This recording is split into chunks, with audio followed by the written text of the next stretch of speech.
Welcome to EMR Physics. I am Raju. NCERT 12th Physics Chapter 1 Electric Charges and Fields உள்ள numerical problems one by ஒன்னாக solve பண்ணிக்கிட்டு வரோம். அந்த வரிசையில் இந்த வீடியோவில் புக் பேக் ப்ராப்ளம் நம்பர் 1.16 எப்படி சால்வ் பண்ணுறது அப்படின்னு பார்க்கலாம்.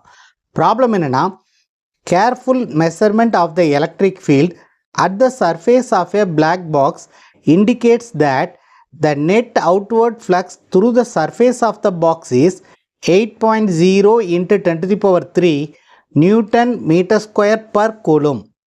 Subdivision A. What is the net charge inside the box? Subdivision B. If the net outward flux through the surface of the box were 0, could you conclude that there were no charges inside the box? Why or why not? This is a given problem. முதல்ல இந்த ப்ராப்ளத்தில் என்ன சொல்லியிருக்காங்க அப்படின்னு பார்ப்போம்.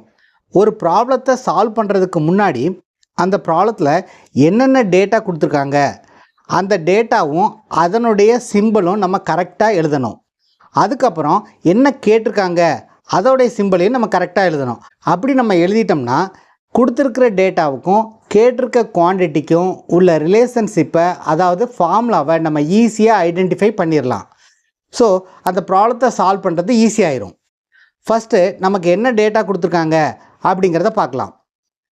என்ன கொடுத்துருக்காங்க அப்படின்னா, the net outward flux through the surface of the box is 8.0 into 10 to the power 3 newton metre square per coulomb அப்படின்னு கொடுத்துருக்காங்க.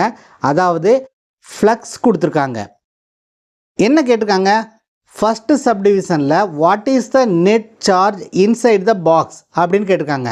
அதாவது நெட் சார்ஜை கால்குலேட் பண்ண சொல்லியிருக்காங்க. ஸோ முதல்ல கொடுத்துருக்க டேட்டாவை எடுத்து எழுதிக்கலாம். இந்த ப்ராப்ளத்தில் என்ன கொடுத்துருக்காங்க அப்படின்னா, கிவன் எலக்ட்ரிக் ஃப்ளக்ஸ் கொடுத்துருக்காங்க.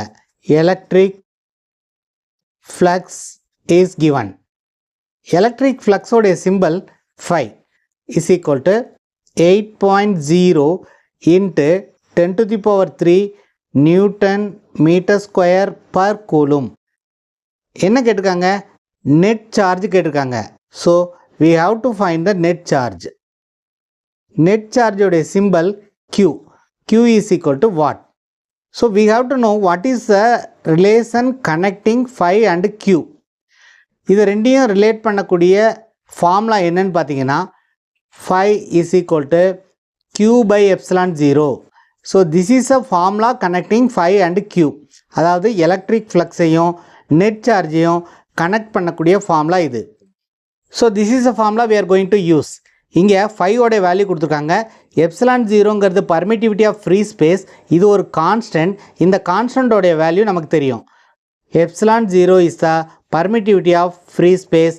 Epsilon 0 is equal to 8.854 into 10 to the power minus 12 Newton to the power minus 1 Coulomb square meter to the power minus 2.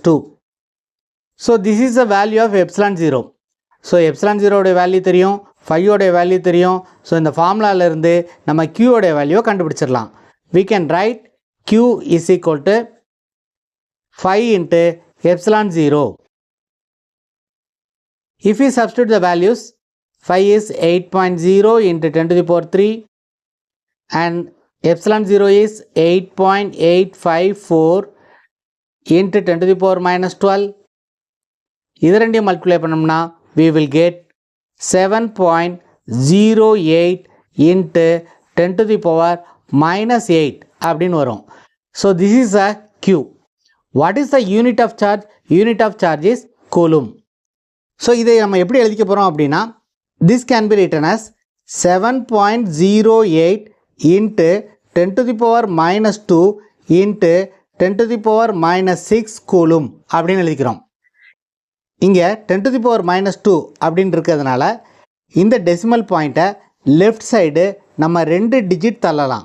we can write 0.07 into 10 to the power minus 6 அப்படின்னு வரும். So இந்த 10 to the power minus 6க்கு பதிலாக நம்ம micro அப்படின்னு எழுதலாம். So Q is equal to 0.07 micro coulomb. So நம்ம ஆன்சரை present பண்ணும்போது இப்படியும் ப்ரெசென்ட் பண்ணலாம், Q is equal to 7.08 into 10 to the power minus 8 coulomb அப்படியும் ப்ரெசென்ட் பண்ணலாம்.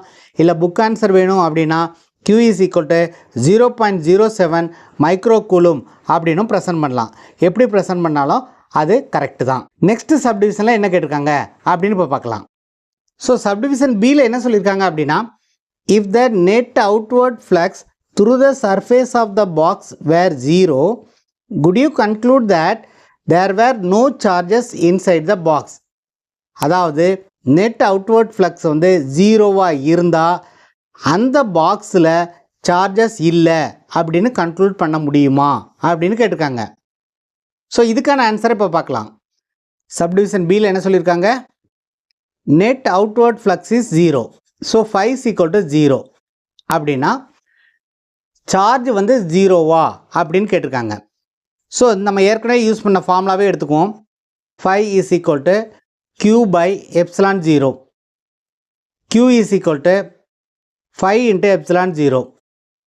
ஸோ phi 0னா Qவும் 0.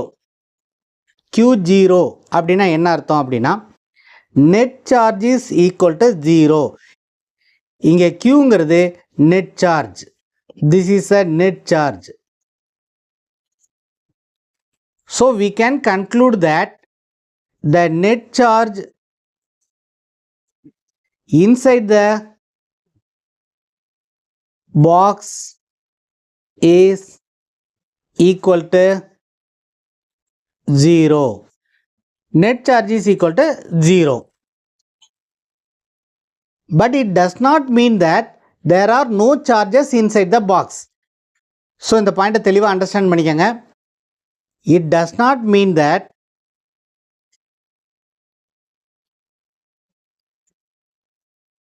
there are no charges inside the box. அப்படின்னா என்ன அர்த்தம்? There may be equal amount of positive and negative charges. So equal amount of positive and negative charges இருந்துச்சுன்னா net charge வேணால் 0வாக இருக்கலாம். ஆனால் அங்கே பாசிட்டிவ் சார்ஜஸும் இருக்குது, நெகட்டிவ் சார்ஜஸும் இருக்குது. அது ரெண்டுமே ஈக்குவல் அமௌண்ட்டாக இருக்குது. அதனால தான் இந்த நெட் சார்ஜ் வந்து 0 அப்படின்னு இங்கே வருது. இந்த வீடியோ உங்களுக்கு யூஸ்ஃபுல்லாக இருந்துச்சுன்னா சேனலை சப்ஸ்கிரைப் பண்ணி லைக் பண்ணுங்கள், உங்கள் ஃப்ரெண்ட்ஸுக்கும் ஷேர் பண்ணுங்கள். அடுத்தடுத்த வீடியோவில் எல்லா புக் பேக் ப்ராப்ளத்தையும் நம்ம சால்வ் பண்ண போகிறோம். உங்களுக்கு ஏதாவது ஸ்பெசிஃபிக் டாப்பிக்கில் டவுட் இருந்துச்சுன்னா கீழே கமெண்ட் பண்ணுங்கள். I will try to answer your question. Channel டிஸ்கிரிப்ஷனில் வாட்ஸ்அப் குரூப் லிங்க் இருக்குது, டெலகிராம் குரூப் லிங்க் இருக்குது, அதில் ஜாயின் பண்ணிக்கோங்க. ஃப்யூச்சரில் நோட்ஸு மெட்டீரியல்ஸ் எல்லாத்தையும் அதில் போஸ்ட் பண்ணுறேன், நீங்கள் யூஸ் பண்ணிக்கலாம். தேங்க்யூ ஃபார் வாட்சிங் திஸ் வீடியோ.